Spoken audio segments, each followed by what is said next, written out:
Shinchan के school में पढ़ाने वाली टीचर मात्सुजाका मैम को तो आप जरूर ही जानते होंगे। ये वही मैम है जो योशिनागा मैम के साथ किंडरगार्टन में ही पढ़ाती हैं शिनचैन के स्कूल में। एक बार उन्होंने शिनचैन को अपना बॉयफ्रेंड डॉक्टर टोकू समझ के ही पकड़ लिया था और फिर पकड़ने के बाद क्या किया था वो मुझे तुम्हें बताने की जरूरत नहीं है। मात्सुजाका मैम दुनिया की 90% लड़कियों में से ही है, क्योंकि ये भी अपनी मेहनत की कमाई फालतू के फैशन में खर्च कर देती हैं। आपने शायद से इनका पैर टूटने वाला एपिसोड तो जरूर ही देखा होगा। शिनचैन शो के अंदर हमारे लिए ऐसे 20-30 एपिसोड देखने को मिले हैं जिसमें सिर्फ और सिर्फ मात्सुजाका के बारे में ही बताया गया है। बाकी उन 20-30 एपिसोड में से ज्यादातर तो इनके अफेयर के बारे में ही बताया गया है शो के अंदर। इनका पैर टूटने पर ये एक हॉस्पिटल के अंदर गई थी और फिर हॉस्पिटल में जाने के बाद इनको वो डॉक्टर ही पसंद आ जाता है। उस डॉक्टर का नाम होता है डॉक्टर टोकू और वो एक हड्डियों का डॉक्टर होता है। शिनचैन शो के अंदर हमारे लिए डॉक्टर टोकू और मात्सुजाका की कहानी कई एपिसोड्स के अंदर दिखाई गई है। और फिर शिनचैन शो के अंदर एक सेपरेट एपिसोड बनाया गया था जिसमें हमें मात्सुजाका मैम और डॉक्टर टोकू की शादी देखने को मिली थी और फिर उस एपिसोड के बाद से हमारे लिए मात्सुजाका और डॉक्टर टोकू की कहानी दिखाना बंद कर दिया गया था। बाकी अब हम बात करने वाले हैं प्रिंसिपल सर के बारे में। मेरे प्रिंसिपल सर के बारे में नहीं, शिनचैन के प्रिंसिपल सर के बारे में। ये प्रिंसिपल सर होने के साथ साथ पार्ट टाइम बस ड्राइवर भी हैं। आपने देखा ही होगा कि शिनचैन के स्कूल का प्रिंसिपल उसकी स्कूल की बस को भी चलाता है। एक एपिसोड के अंदर हमारे लिए शिनचैन के प्रिंसिपल की पास्ट लाइफ की कई फोटोज को भी दिखाया गया था जिसमें हमें देखने को मिलता है कि पहले प्रिंसिपल सर बहुत ही ज्यादा स्टाइलिश थे। प्रिंसिपल सर की बॉडी भी आप देख सकते हो, इसका मतलब कि प्रिंसिपल सर अपनी जवानी में जिम भी जाया करते थे। शिनचैन के स्कूल के प्रिंसिपल की जिंदगी की सबसे बड़ी दिक्कत यही थी कि ये थोड़े काले थे। इनकी ऐसी शक्ल के कारण अक्सर लोग इनको एक क्रिमिनल या फिर चोर समझ लेते थे और ये परेशानी खुद ब खुद प्रिंसिपल सर कई बार बता चुके हैं और हमारे लिए देखने को भी मिली है इनकी मुसीबतें। एक बार इनके ऊपर हिमावारी का किडनैप करने का भी इल्जाम लग गया था गलती से। बाकी तो उनका कैरेक्टर बहुत ही ज्यादा स्वीट है, पर इनकी ऐसी शक्ल के कारण कई बार इनके बच्चे ही इनसे डर जाते हैं। पर सिर्फ और सिर्फ शिनचैन ही एक ऐसा लौता कैरेक्टर है जो किसी से नहीं डरता और प्रिंसिपल सर से भी नहीं डरता। बाकी शिनचैन अपने प्रिंसिपल सर को क्या कह के बुलाता है ये बात आप कमेंट में जरूर बताना। और अब हम बात करने वाले हैं शिनचैन के पुराने घर के पड़ोसी के बारे में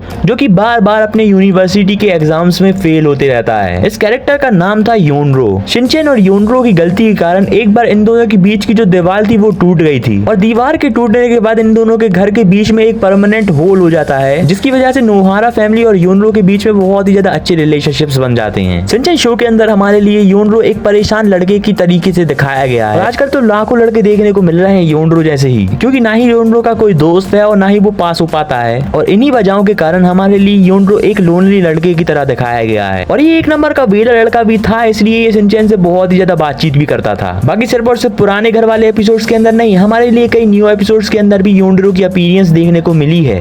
एक न्यू एपिसोड के अंदर हमें दिखाया गया था जिसमें योनरो शिनचैन और उसके दोस्तों को सीटी बजाना सिखाता है, यानी कि चोरपंथी दिखाता है। बाकी योनरो का कैरेक्टर मुझे तो बहुत पसंद आया था। आपको भी पसंद आया तो वीडियो को लाइक जरूर करना और चैनल को सब्सक्राइब करना मत भूलना। अब हम मिलेंगे एक और नई वीडियो के साथ, तब तक के लिए गुड बाय।